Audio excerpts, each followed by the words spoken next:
Let me rant please kasi I've been in a lugmok state for the past days since the AHOF concert. You wanna know why? Kasi hindi ako nakanood ng concert nila dito sa Pinas. Yes, congratulations sa mga nakanood at nakakita kay Parkhan at nakasingalong sa Universe.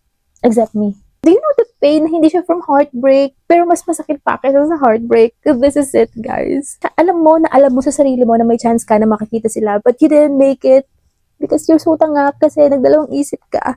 Yung hindi mo man lang tinignan yung mga pagkakasunod-sunod ng mga presyo, tapos ay close-minded ka bigla. Yun yung feeling na sana hinanap mo yung salamin mo at that very moment, di sana naging malinaw yung paningin mo, di ba?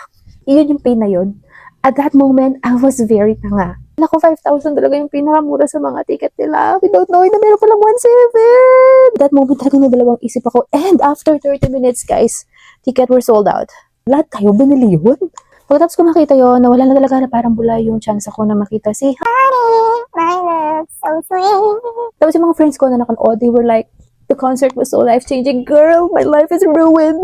Nakikita ko, I was jealous. Ito talaga yung frustrations na hindi siya masasolve ng mga fan cams, ng mga merch, at ng mga photo cards. Wala makakasolve ng frustration na to hanggat hindi mo siya nailalabas. Ilang araw na akong depressed. At the very last minute, talagang nag-tweet pa ako sa X. Naghahanap talaga ako ng ticket. Tsaka sa mga friends ko na alam kong concert goers, wala.